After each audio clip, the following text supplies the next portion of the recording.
Bien, buenas noches. Estamos nuevamente en la licenciatura en Seguridad Pública y Ciudadana de la Universidad de Gran Rosario. Nosotros hoy estamos cursando la semana 5 y el material de lectura para esta semana era el texto de Rafael Paternain, Más allá de la prevención, desafíos para una política de seguridad ciudadana. También vimos la semana anterior, o tenían en la semana anterior el contenido para leer de David Mazda, Delincuencia y Deriva, y el capítulo del delincuente del positivismo, pero el libro se llama Delincuencia y Deriva, y después el anterior, que tuvimos el sincrónico que hablamos en la clase anterior, el texto que tenían para leer es el de García Gallegos, Berta García Gallegos, que es de habla de la reforma de Ecuador, el antes del 2008 y el post 2008, que es eh, algo muy interesante de observar porque se puede visibilizar con gran exactitud lo que sucedió en la mayoría de los países de Latinoamérica y del mundo eh, en, en la evolución contraria, ¿no? Primero en el mundo y luego en Latinoamérica, respecto al cambio de entendimiento respecto a los sistemas. Primero, entender a la seguridad de un país como un sistema, con determinados elementos o subsistemas que se vinculan y que forman el sistema de seguridad nacional. Y luego, obviamente, pensar ese sistema con una lógica de seguridad ciudadana atendiendo a la seguridad humana y no tanto ya de una seguridad pública y habiendo superado, obviamente, la lógica de seguridad nacional. Esos son los tres textos que hoy tendríamos que tocar en esta clase. Pero antes de arrancar, había un compañero que puso en el chat que tenía varias preguntas. Si quiere habilitar el micrófono, lo escucho.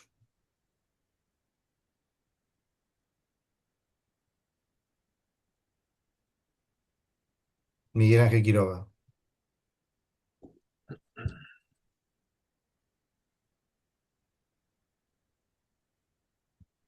Estás muteado, Miguel Ángel. No te podemos escuchar. Así que si estuviste hablando, estabas haciendo mímica.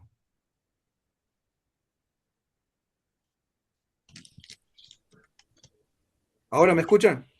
Fuerte y claro. Hola. Bien, dos preguntas.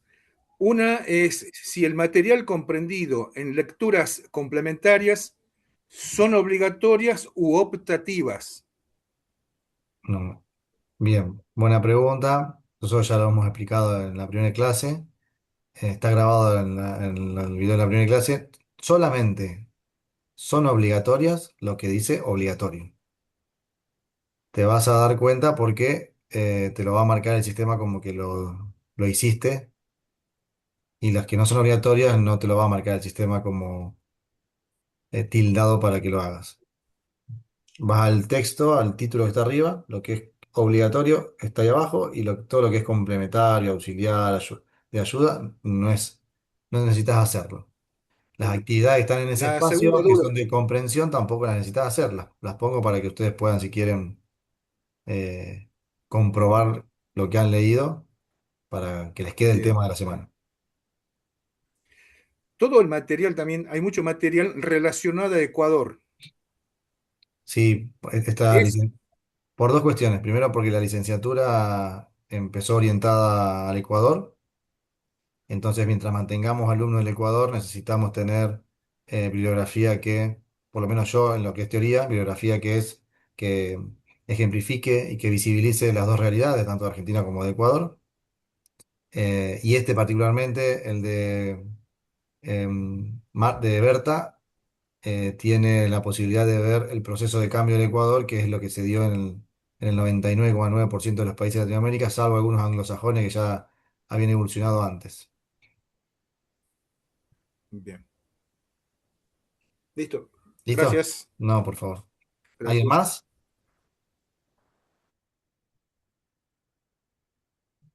Ahí, profe, no sé si me escucha. Sí, Marcelo Carlos de Marchi. Sí, bien. Ahí, con respecto a Ecuador y los países de Latinoamérica, creo que la elección de esos países no ha sido intencional, porque son países que tuvieron gobiernos de izquierda y que, bueno, y que a raíz de haber tenido gobierno de izquierda, igualmente las políticas de seguridad tradicionales eh, no han sido tan transformadoras. Yo lo interpreté así también, que ese material que usted puso es adrede. Marcelo, decime que sos de Córdoba, por favor. Sí, No se nota que sos de Córdoba.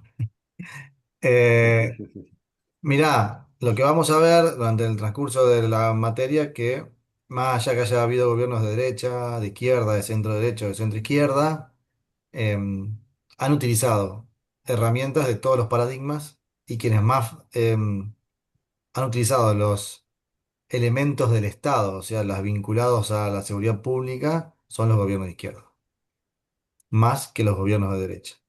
Que vos decís, bueno, sería una contradicción, porque los gobiernos de derecha están vinculados al uso de la fuerza que tiene el Estado, que es el recurso propio del Estado y la potestad legítima que tiene de hacer uso de la fuerza, con sus elementos. Los gobiernos de izquierda son quienes han utilizado más la fuerza del Estado y los elementos propios de la seguridad pública del Estado para obtener una estabilidad vinculada a la seguridad propia del Estado, que es bien lo que diferencia a la seguridad pública, como vimos antes, y la seguridad ciudadana. Eh, Si bien el texto aclara mucho esto también, si ustedes si ustedes lo leyeron en profundidad, no solamente habla del gobierno de Ecuador, sino que nombra a otros gobiernos que son de otras orientaciones políticas y hace esa comparación. Y inclusive dice, aún acá teniendo un gobierno de izquierda, se cometieron estos errores. Eh, es intencional, pero la intención va vinculada a cómo expone claramente el proceso que llevó adelante Ecuador hasta la implementación de la ley. Después no lo analiza más porque es un texto relativamente muy cercano a esa fecha. Y por ahí habría que poner ahora cómo está. Si analizamos cómo está Ecuador ahora, eh, está un poquito no tan cercana a lo que dice ese texto, por la realidad del Ecuador, la proliferación de las bandas del narcotráfico. Hay un poco de guerrilla ahí vinculado también en los límites con otros países, con Venezuela, con Colombia. Hay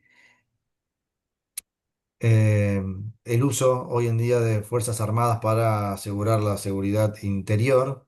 Entonces, por ahí lo que dice mucho el texto ese, o el espíritu de la norma de la Constitución y de la ley de seguridad, hoy no estaría siendo muy respetada o no tendría una vinculación muy cercana, muy estricta con la letra de esa norma. Pero bueno, eso lo vamos a analizar más adelante cuando veamos eso, cuando veamos El Salvador y cuando veamos particularmente Argentina. ¿Alguien más tiene alguna pregunta?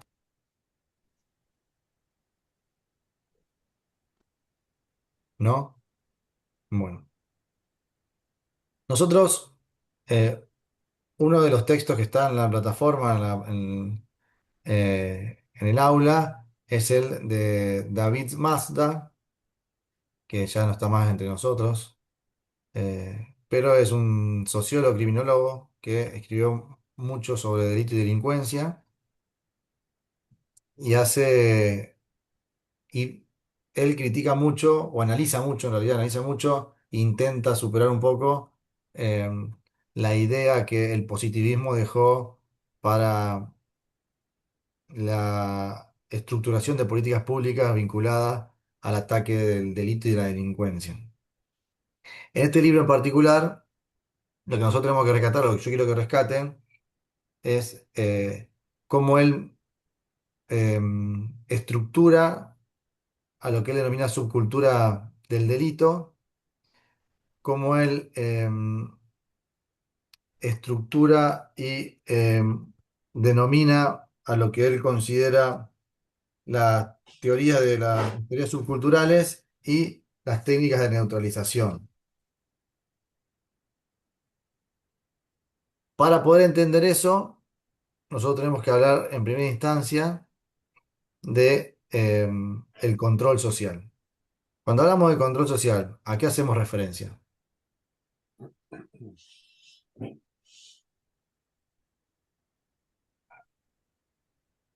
¿Lo han visto en alguna otra materia? ¿Todavía no lo vieron? ¿Alguno que se le ocurra decir lo que es el control social, que piense que lo sabe o que... Profe, no sé si se refiere al control social informal o formal. Ajá, le metiste la primera división ahí. El que vos quieras. A ver, ahora que te hiciste canchero, ahora que te No, hiciste no, no, bueno. canchero, hablame Informal de los dos, a ver. del informal que lo realizan los propios individuos que conviven justamente con ese individuo, comparten el lugar donde habitan y ejercen el control sobre esa persona. Las normas morales. Ajá. Y el otro por parte de la institución, ya es formal, es por parte, se le da la autoridad, en este caso a la policía, para poder cumplir con ese control. Entonces, la primera diferenciación, vos decís que o sea, está bien la división. Después vamos a profundizar en eso. Pero, ¿qué es el control social entonces?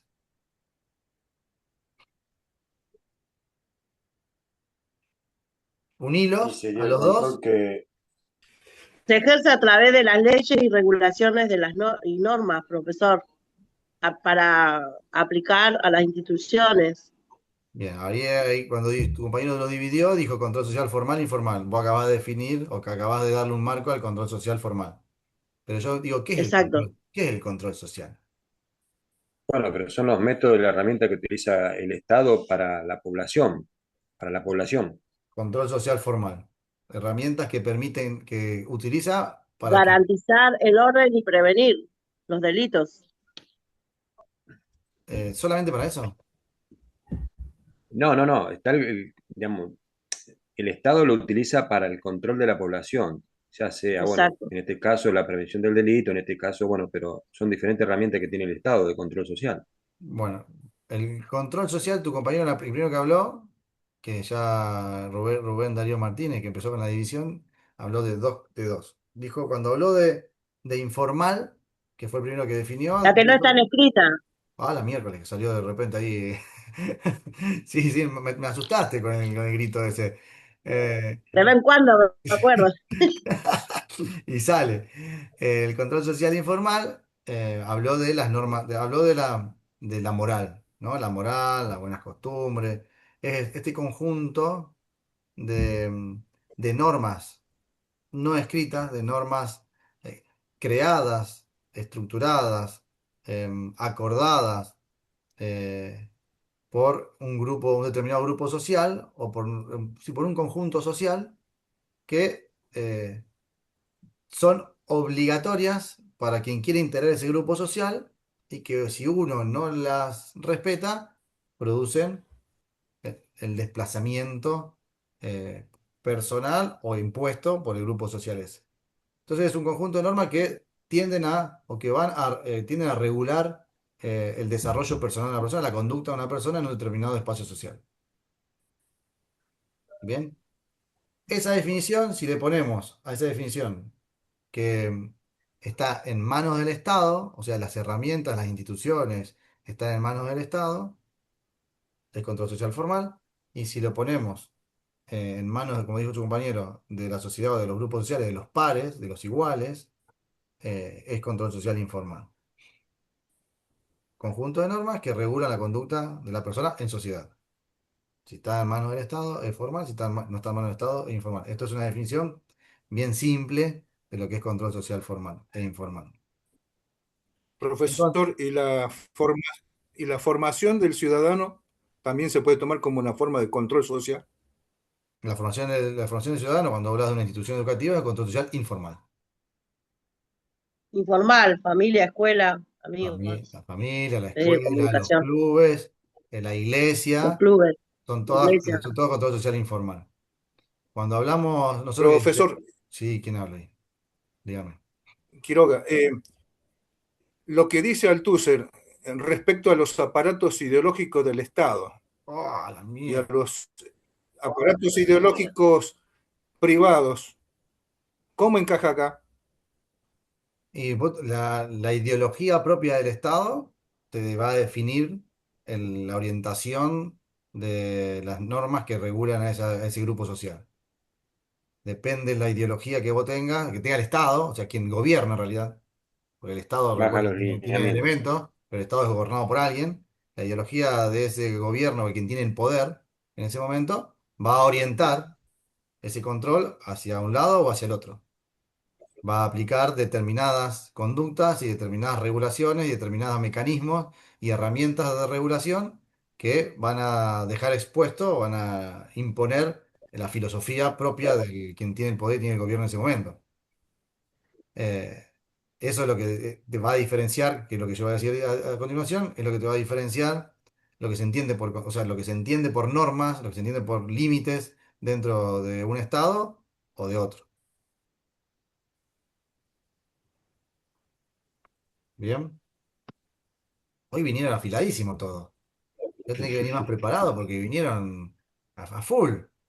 O están con internet ahí que me están mintiendo con el Google o están afiladísimos. Vamos a darle el crédito de que están preparados. Y están muy buenos. Ya tenemos próximos exámenes, entonces estamos a full con los PDF, con todos los que nos van dando. Ah, bueno, me parece muy bien. Inclusive esta materia también ya tiene habilitado el examen de la quinta semana. Sí, Eh, por eso también. bien. Eh, entonces, empezamos para hablar de David Mazda, que él en el libro este habla de la delincuencia juvenil o del delincuente del positivismo, el capítulo que yo les puse. El libro es muy interesante y es mucho más amplio, un libro no relativamente tan nuevo, sino que un libro que escribió hace bastante, pero que tiene mucho impacto. Y usted tiene una actividad que le puse también ahí para que si ustedes quieren hacerla, pueden comprobarla a través de la lectura y la actividad que le puse complementaria. Tiene unos videos interesantes para ver y para ampliar un poco lo que dice el libro.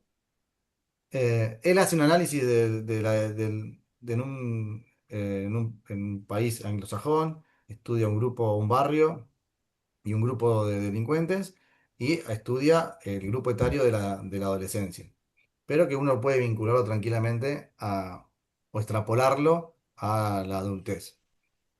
Eh, Ahí hay dos cuestiones muy interesantes que tienen que ver con esto del control social, que es lo que él denomina subcultura, y esta subcultura que él nombra dice que quienes los adolescentes, lo dice, pero nosotros podemos ponerlo también traspolarlo a los adultos, quienes integran un grupo que se dedica a delinquir al contrario senso de lo que piensa el positivismo criminológico, eh, puede compartir valores y principios con la sociedad en la cual está inserto, en la sociedad o grupo social en la cual está inserto.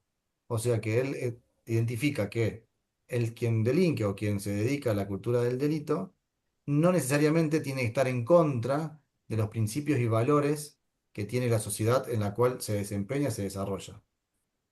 O sea que puede compartir esos principios y valores, pero por alguna razón decide no, en algunos momentos decide, porque no dice también dice que no siempre delinque, sino que en algunos momentos decide hacer caso omiso, decide no mirarlo, decide no respetarlo y toma una conducta de violatoria de esos principios y valores de la sociedad, del control social informal y del control social formal del Estado.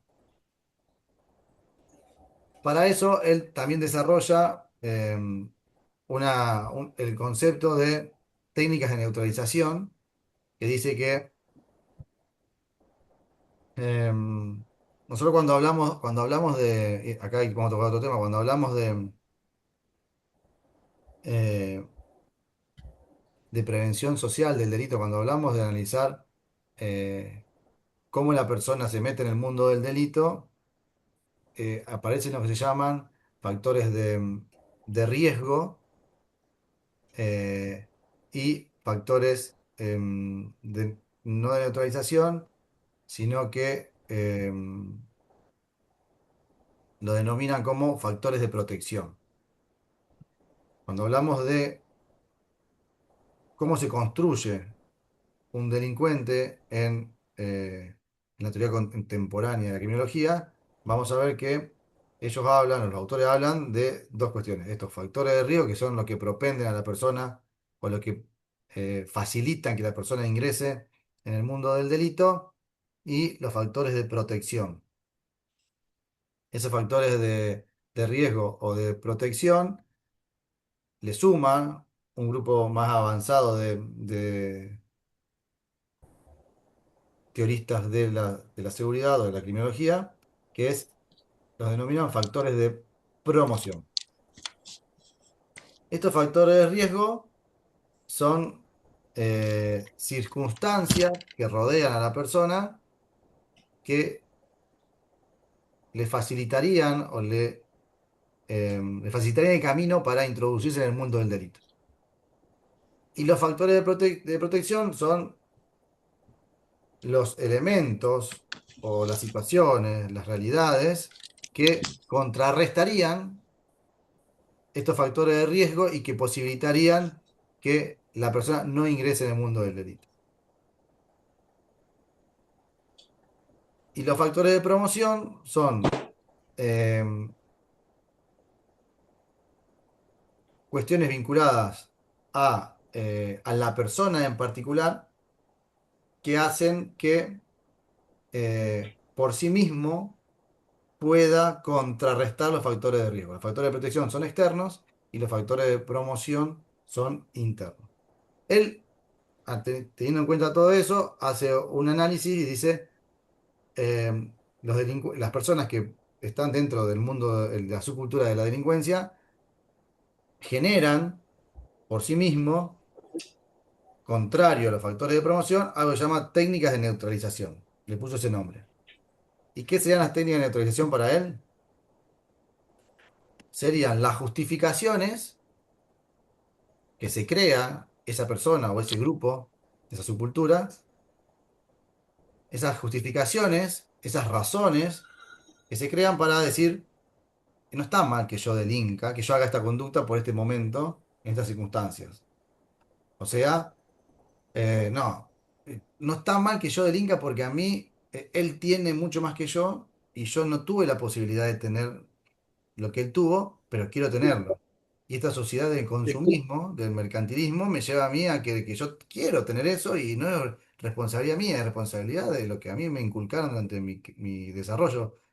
Entonces, Disculpe, sí, disculpe, profe. sí, Yo hoy estuve mirando el video y lo que yo pude entender, interpretar, que esta gente que delinque al final es por la falta de oportunidad y que las personas más pudientes o que más pueden alcanzarlo, bueno, no delinquen por esa circunstancia, pero ellos comparten los mismos valores, digamos, pero al no tener la oportunidad de poder obtener eso ante esta sociedad de consumo, es que delinquen para poder obtenerlo, ya sea un ustedes celular, tienen, una moto, lo que sea. ustedes tienen un video ahí que explica, que detalla los factores de riesgo en cuatro posibles, en cuatro factores de riesgo. Los subdivide los factores de riesgo. Hay una tarea de eso y hay una respuesta de eso. Y si yo te la doy ahora, antes que vos la hagas, la vas a saber hacer. Pero te lo divide en cuatro. ¿Eh? Uno de los que de los divide es esto que vos acabas de decir, que vos acabas de decir, que es, Sí. ellos hablan ahí habla de la imposibilidad económica, del desempleo, pero que las circunstancias socioeconómicas de una persona, ¿sí? Es un factor de riesgo que te llevaría a estar más cerca del delito. ¿Bien? Por las carencias, por las circunstancias que se viven dentro de un ámbito social eh, desfavorable económicamente, te lleva a vivir en un mundo que a vos te propende a llevar al delito. Ese es un factor de riesgo que nombra el video. Después tenés tres Sí, más. habla de cómo se construyen los barrios, los Habla, consumos que hay, los ahí consumos cuando que habla hay. de cómo se construyen los barrios, está hablando de otro factor de riesgo, que lo vincula a cómo el Estado planifica el desarrollo de las ciudades. Que nosotros cuando lo veamos más adelante vamos a ver algo en prevención situacional que se llama CEPTED o CRA, el diseño ambiental, o sea, la prevención del delito a través del diseño ambiental, que es Crime Prevention Through Environment Design. Vamos a ver cómo una de las herramientas para prevenir el delito de la prevención situacional es el diseño desde cero de los ambientes o la intervención en los ambientes ya creados. Digamos, ahí vamos a ver 25 técnicas de intervención en prevención situacional y cómo se vincula con el CEPTED o la prevención del delito a través del diseño ambiental. Eso lo vamos a ver, es fundamental.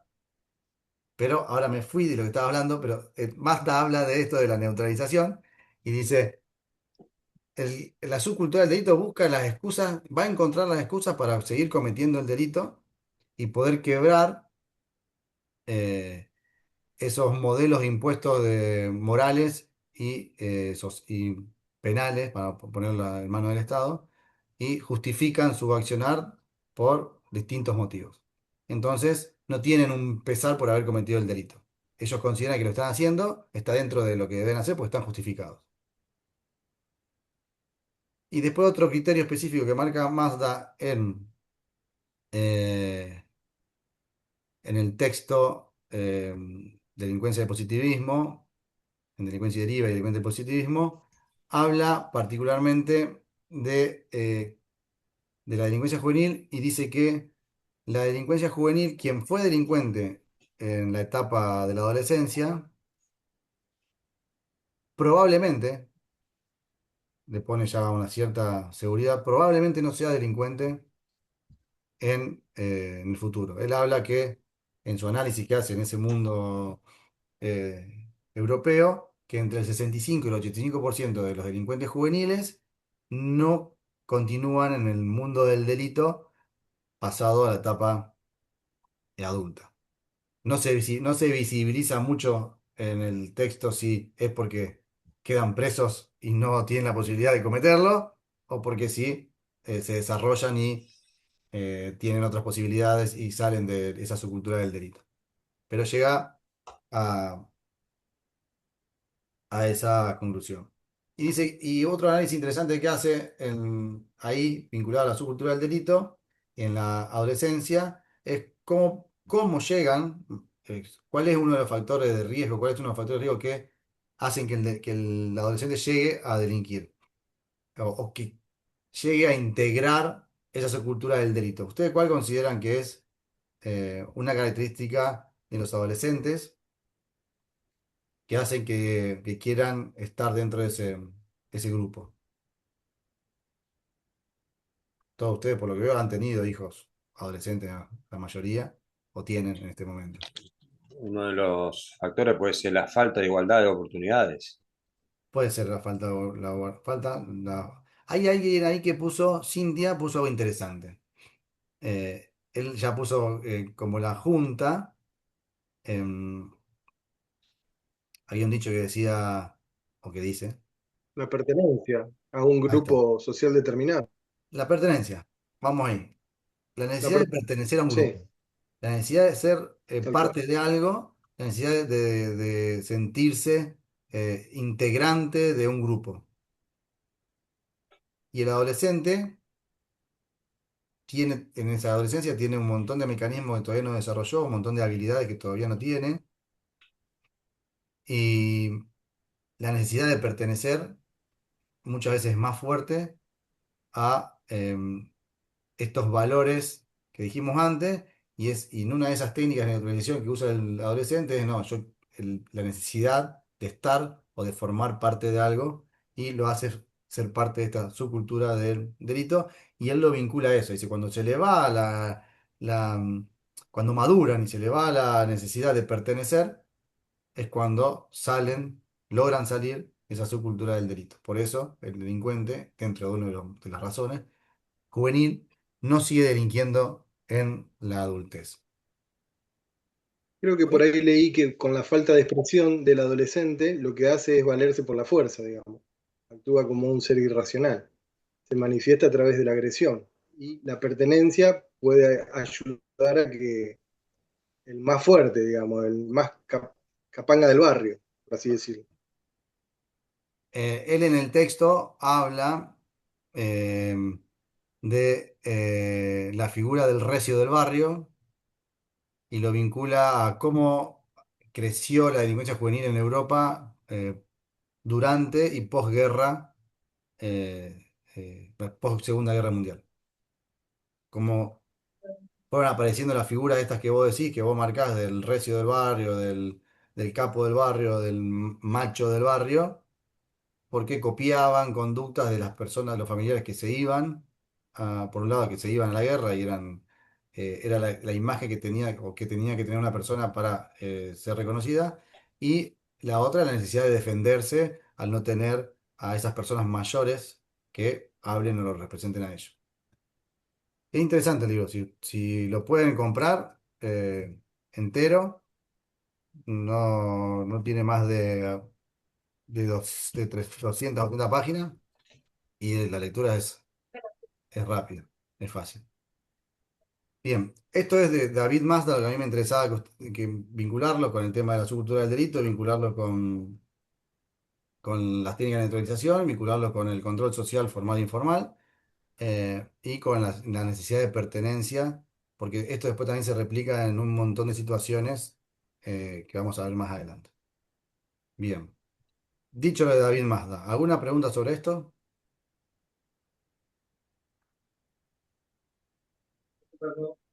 ¿No?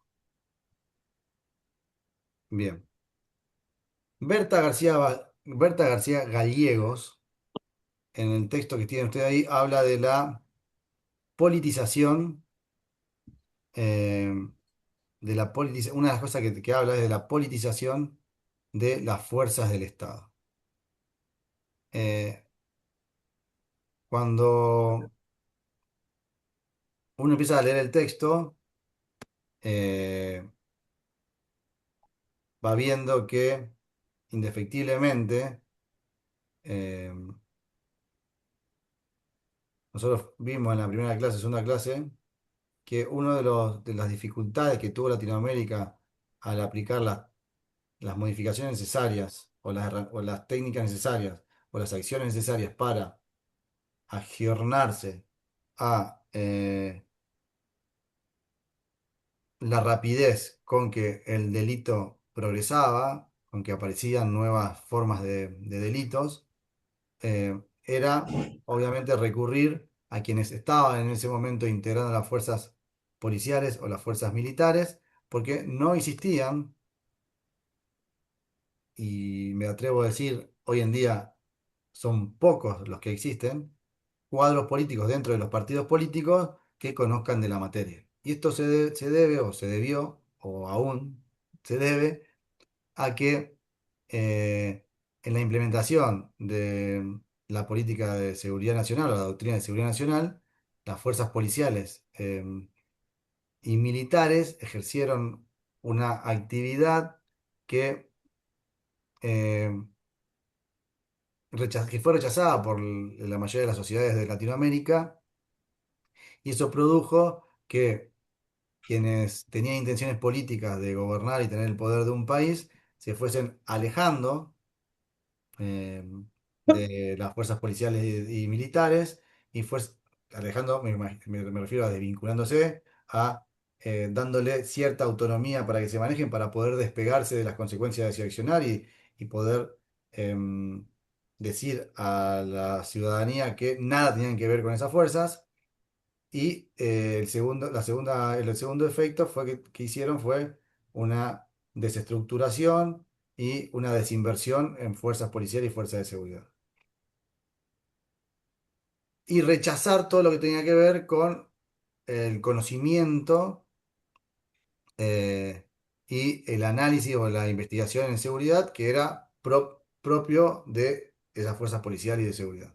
Entonces no establecieron cuadros políticos y dejaron en manos de las fuerzas policiales y de seguridad el desarrollo de las tareas de prevención en el territorio en el que tenían que prevenir.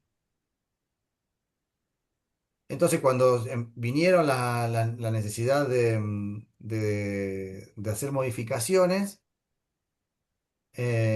no tenían las herramientas, y todavía algunos no tienen las herramientas, para poder desarrollar políticas públicas de seguridad eh, necesarias, eficientes.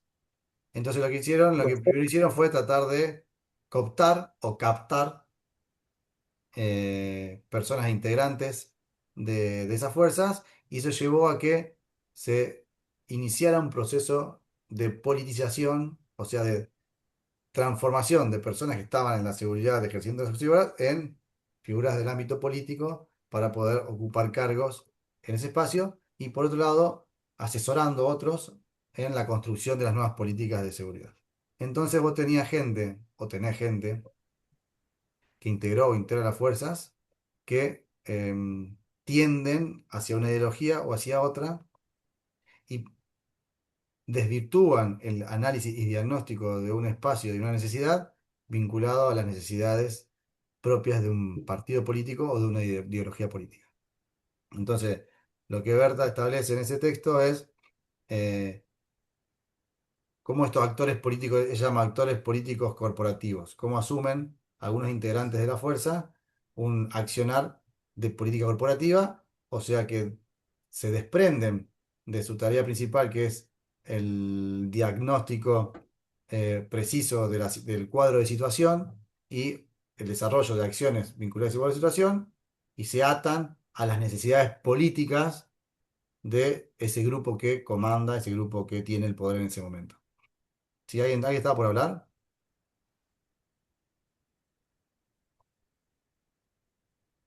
¿no? En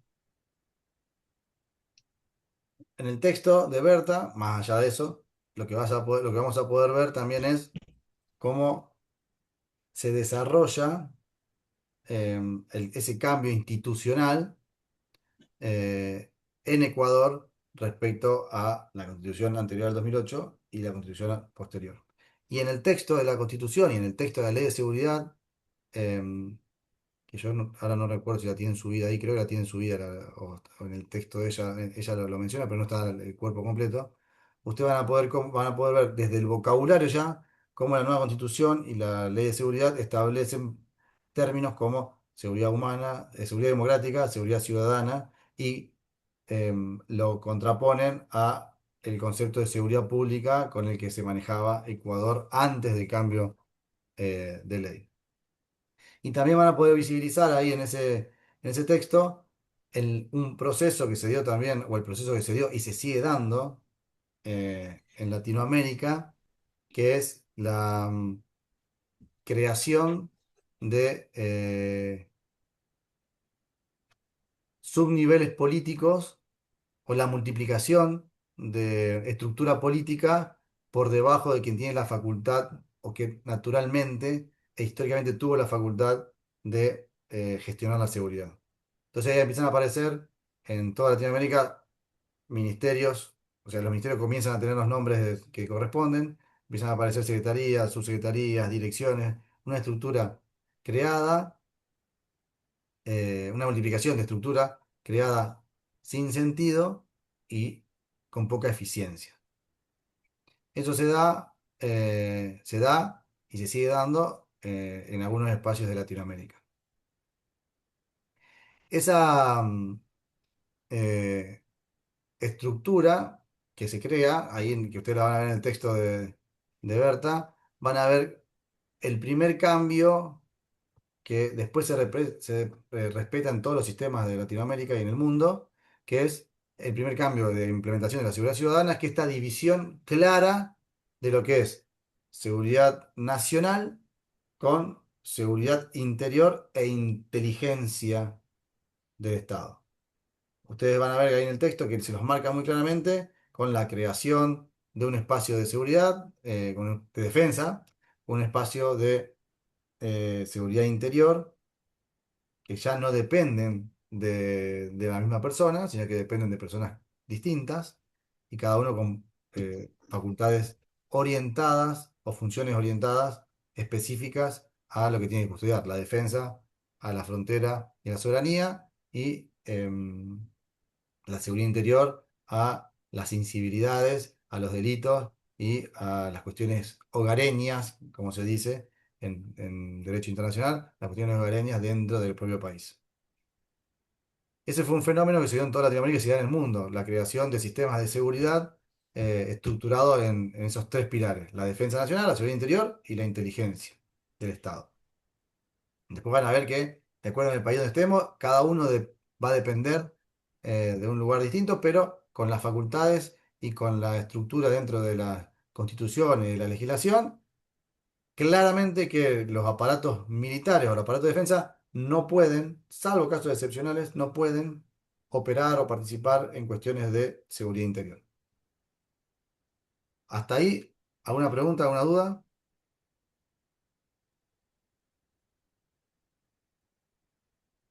¿No?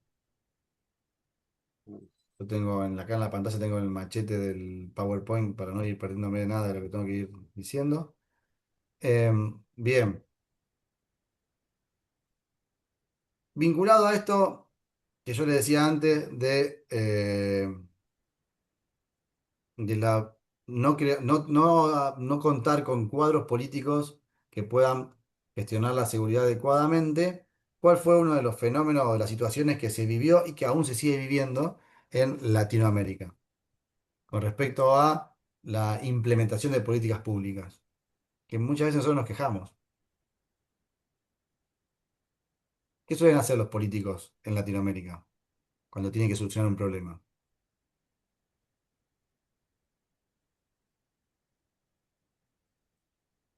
Si no quieren dejar, no quieren quedar grabado, los pongo pausa y hablan sin quedar grabado.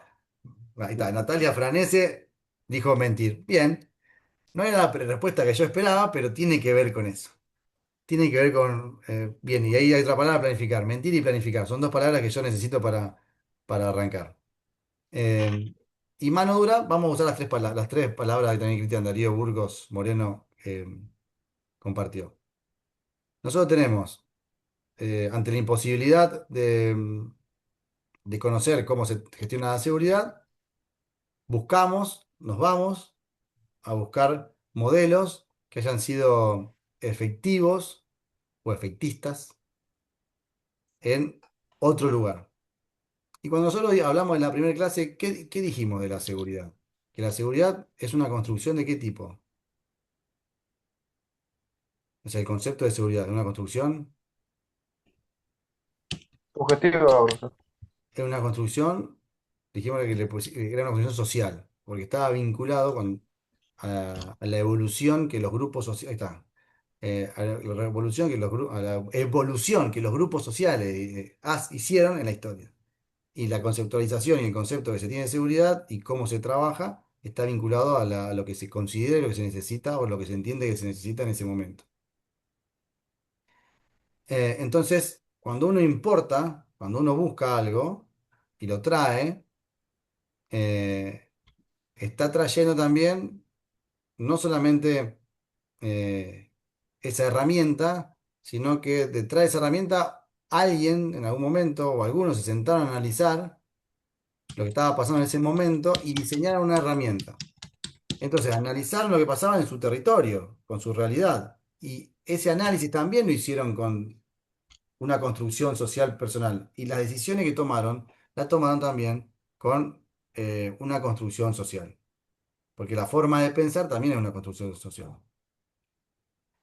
Entonces, muchos de los políticos de Latinoamérica lo que hicieron fue, bueno, a ver, en Estados Unidos sirvió lo de mano dura, sirvió lo del tercer strike y out, sirvió eh, lo de la teoría de las ventanas rotas, sirvió lo que en Nueva York implementó con la imposibilidad de tomar bebidas en la vía pública y debían estar tapadas con una bolsa de cartón. Buenísimo. Traigámoslo acá y prohibamos todas esas cosas. Bueno, pero pará, hacer un análisis, tolerancia cero. Hacer un análisis de la situación particular de este país, del espacio donde lo querés implementar y decidí tomar una acción orientada a esas necesidades, porque como dice Zuligoy, son realidades diferentes y ante realidades diferentes, vos necesariamente tenés que generar estrategias diferentes. Eh, vamos vamos a este, no me sale el nombre ahora del director técnico que ganó tanto con el Barcelona y que lo dirigió a Messi en el Barcelona. Guardiola. Guardiola. Guardiola. Guardiola es un estratega. Guardiola no dijo, bueno, a ver, el City, no sé, el Manchester United del año 88-89 se ganó todo, voy a copiar tal cual ese equipo y voy a buscar los mismos, las características de los mismos 11 jugadores y lo voy a poner a jugar acá. No, el deporte cambió, el fútbol cambió, entonces él para cada partido analizaba cada partido, analizaba a los jugadores y generaba una estrategia eh, particular. En base a los jugadores que tenía.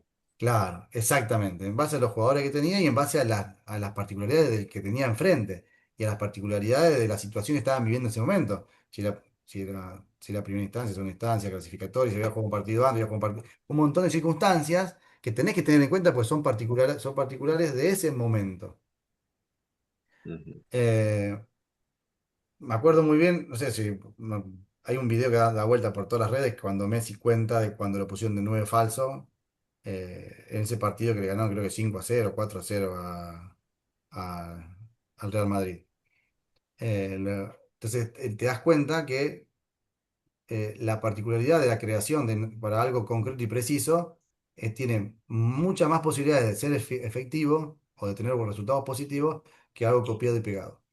Y ante esa imposibilidad de poder crear algo por el desconocimiento y la poca formación en seguridad que tienen los cuadros políticos, por esto que dijimos antes del desplazamiento, de la desvinculación con las fuerzas policiales de seguridad, llegó a que empezáramos a copiar y hemos perdido 30 40 años de, de generación de políticas públicas orientadas a la seguridad por esta imposibilidad o por la innecesidad de traer algo que haya sido efectivo en otro lado sin pensar lo que realmente necesitamos nosotros. Hoy puedo Por no decir hacer un análisis o una evaluación de la situación, por no hacer un análisis. pero claramente, y esto también lo podemos volcar al micromundo de cada uno de nosotros. Eh, Ustedes si son padres y tienen más de un hijo, saben claramente que cada uno de sus hijos son diferentes y necesitan cosas diferentes, en momentos diferentes. Entonces, si yo trato a los dos, a los tres, a los cuatro de la misma manera, no voy a tener los resultados que yo quiero tener con los cuatro de la misma manera. Entonces, para cada situación, y en el laburo de ustedes, exactamente lo mismo. Yo te veo uniformado ahí, Rubén, eh, y no vos cuando vas, te ponen de jefe de la comisaría 14 de, no sé, de Gato Colorado. Y si vos vas con la idea de lo que implementaste en la comisaría segunda de Rosario, te vas a encontrar que en Gato Colorado vos vas a mirar para un lado, vas a mirar para el otro, y lo único que vas a ver son campos. Estrellas, grillos y probablemente el tipo de delito que existe en Gato Colorado sea diferente a lo que vos vas a ver continuamente en, en la zona más comercial, de mayor movimiento de personas y de más movimiento económico que tiene la provincia, que es el centro de la ciudad de Rosario. Cuando hablo de movimiento Sí, financiero, económico, de movimiento de personas comunes, no me refiero por ahí a empresas muy gigantes. Pero el habitual, el movimiento y habitual para afuera, diario es totalmente diferente. y para afuera y para adentro, ¿no? El delito para afuera y para adentro, las personas que integren el plantel, el equipo que tengamos, Bueno, porque van a tener otro problema los demás. cuando uno hace un diagnóstico un diagnóstico no solamente mide la realidad y números concretos, mira recursos, y cuando hablo de recursos hablo de lo que tengo, ¿sí? Lo que tengo yo y de lo que está enfrente. Quienes han estudiado un poco lo que es la seguridad, cuando uno habla del análisis de la situación, habla todo eso, habla de las cuestiones de tiempo, de espacio, de recursos propios, recursos de una palabra que por ahí utiliza la policía, el recurso del oponente. Entonces, ve todo. Y si vos no analizás la situación en particular, no haces ese análisis de cuadro de situación, vas a vas a tener que tener mucha suerte para que lo que vos hagas tenga efectos positivos. Y si lo hiciste, probablemente sea una cuestión de suerte y no una cuestión de ciencia. Tal cual. Eh, sí, te escucho. Em, No, no, tal cual decía, que es correcto. Ustedes después van a ver en el texto de Rafael Paternain, que está en esta última semana, van a ver que él utiliza para ejemplificar esto, em, y es una de las preguntas de examen, el síndrome de la Reina Roja. El síndrome de la Reina Roja de Alicia en el País de las Maravillas. Em, ¿alguien vio esa película? ¿Leyó el libro? ¿Vio el dibujito? ¿Qué hace la Reina Roja en Alicia en el País de las Maravillas? ¿Cuál es la Cortada imagen? la cabeza. ¿Cómo? Todos debían ser igual a Corta las cabezas. ella. No, sí, sí, pero hay algo que hace que es esto de todos deben ser igual a ella, es cortar la cabeza. Están todos con eso, se quedaron con eso. Quieren cortar cabeza como locos. Eh, eh, Hay una imagen que ella corre, corre, corre, corre, corre, corre, corre, corre, corre, corre y no avanza nunca en la imagen. Está siempre en el mismo lugar. Entonces, cuando Rafael Paternain habla de eso, está hablando, y cuando ustedes lo lean, van a ver que está hablando de esto, de que en esta importación de políticas o de implementación de acciones sin hacer un análisis previo, consensuado, criterioso de lo que está pasando y tomar decisiones en base a las realidades particulares de cada uno, se implementaron y se implementan un montón de políticas que no hacen más que hacer un paso para adelante, 10 para atrás, 5 para adelante, 5 para atrás, y estamos siempre en el mismo lugar en seguridad. Fíjense que si ustedes analizan cualquier estadística de Latinoamérica del 70 hasta acá, se habla de inseguridad, el crecimiento de la inseguridad, el crecimiento de los delitos violentos, eh, el crecimiento de los delitos de abusos sexuales, el crecimiento de las violencias Menores. intrafamiliares, el crecimiento de los delitos en menores de edad y no tanto del 75 pero sí del 90 para adelante, algo que pusieron ahí, que es lo que es violencia de género, porque para que se pueda interpretar la violencia de género, tuvo que haber pasado un par de años para entender el concepto y empezar a tipificarlo de esa manera. Pero se habla hace 50 años, 40 años de lo mismo. Y se han implementado política de izquierda, política de derecha, política de mano blanda, política de mano dura. Y con eso hace referencia cuando gráficamente pone en Latinoamérica la imagen esta de esta reina que corre siempre en el mismo lugar y no avanza, no va para ningún lado. Em, Esperen que revise de vuelta el PowerPoint. Para seguir. Em, Bien. En esto que vamos para adelante y para atrás, y que no cambiamos en nada, eh, hay un fenómeno que se fue dando en Latinoamérica, que hoy, inclusive en algunos países, eh, esa fuerza tiene más numerarios o más personas que las propias fuerzas policiales. ¿Qué fenómeno se dio en Latinoamérica que hoy se está dando en los países de Europa, ya hace unos años en los países de Europa, eh, que hace que exista alguien tiene un perro ahí que está a full, le voy a callar. Em, ya callé el perro. Em, ¿Qué creció mucho en Latinoamérica en estos últimos 25 años? Seguridad privada. La Uno, seguridad uno privada es la seguridad privada. la seguridad privada tuvo un crecimiento exponencial y sigue teniendo. Hoy está un poquito más parado porque también está de la mano de la economía de las empresas. Pero, Y la em, seguridad interior también, las Fuerzas Armadas. a ver, ¿qué quiere decir las Fuerzas Armadas? Que el Estado, por ejemplo, le dio más participación, por ejemplo, por el descrimiento a las fuerzas policiales o a los órganos del Estado. Por eso por ahí se habla también de que le dieron más participación a las Fuerzas Armadas. ¿A qué llamas Fuerzas Armadas? Por ejemplo, en la República Argentina sería al ejército, a las fuerzas federales.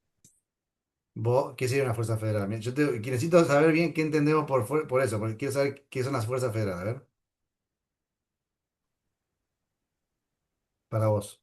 Cuando decís fuerzas federales, ¿qué son? ¿A qué te referís?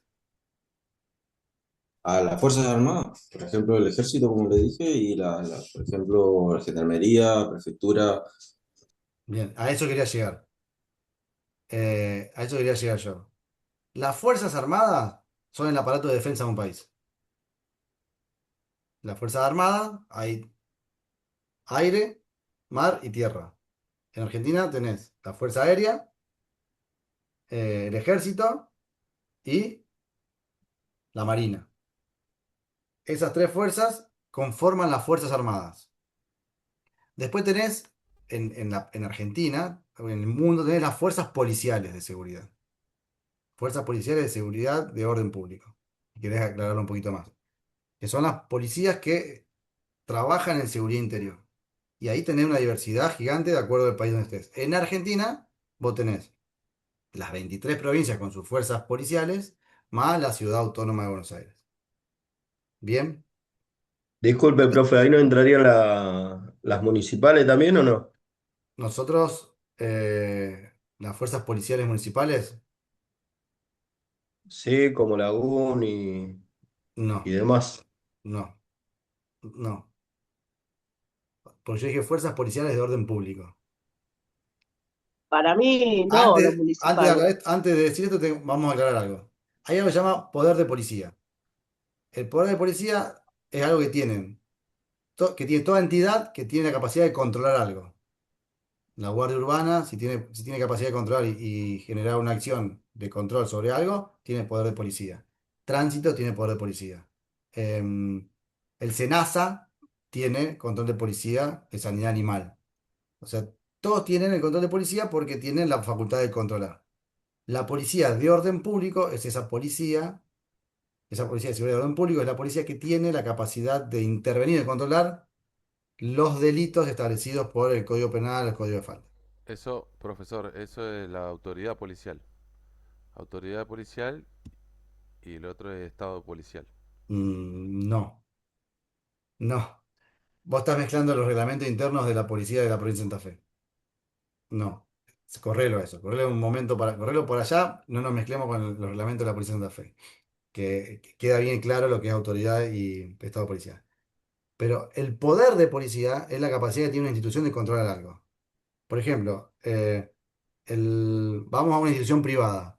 El Colegio de Abogados de la provincia de Santa Fe, de la jurisdicción de Rosario, tiene un tribunal de ética. El tribunal de ética tiene poder de policía, tiene poder de control sobre sus afiliados que sean denunciados por el Poder Judicial. Tránsito tiene el poder de policía sobre las normas de tránsito que se suscitan dentro del ámbito que la legislación establezca para las municipalidades. Las policías de orden público tienen el poder de controlar los delitos y las contravenciones y las faltas establecidas dentro de su territorio. Fuerzas policiales, fuerzas armadas. Fuerzas policiales, fuerzas armadas. En el medio hay algo que llaman fuerzas intermedias, que también fueron un fenómeno de esta evolución, ¿sí? De separar lo que era Fuerzas Armadas de lo que era sistema de defensa de lo que es sistema de seguridad interior. Y ahí hay un montón de fuerzas que pertenecían a las Fuerzas Armadas, pero que tenían algunas facultades de seguridad y se fueron desprendiendo, como Gendarmería, como Prefectura, como la ex Policía Aeroportuaria, la Policía, La PC, se me fue el nombre ahora la de... PCA. no, pero la anterior. Se me fue el nombre de la anterior. Aeronáutica, La Policía policía Policía aeronáutica. Aeronáutica. Aeronáutica. La Policía Aeronáutica, hoy la Policía de Seguridad Aeroportuaria. Entonces, esas fuerzas intermedias surgieron de estas Fuerzas Armadas, pero a través de la legislación las fueron separando y eh, fueron sufriendo un proceso de seguritización, se dice, desprendiéndose de esas facultades que tenían de intervenir seguridad nacional. Sin embargo, si tienen ganas de leer las leyes orgánicas de Gendarmería, de PCA, no tanto de PCA, pero sí de Gendarmería y de Prefectura, y lo comparan con la ley de defensa, van a ver que tanto Prefectura como Policía, como Gendarmería, en momentos de guerra, están nombrados en la ley de defensa con determinadas tareas y actividades a realizar.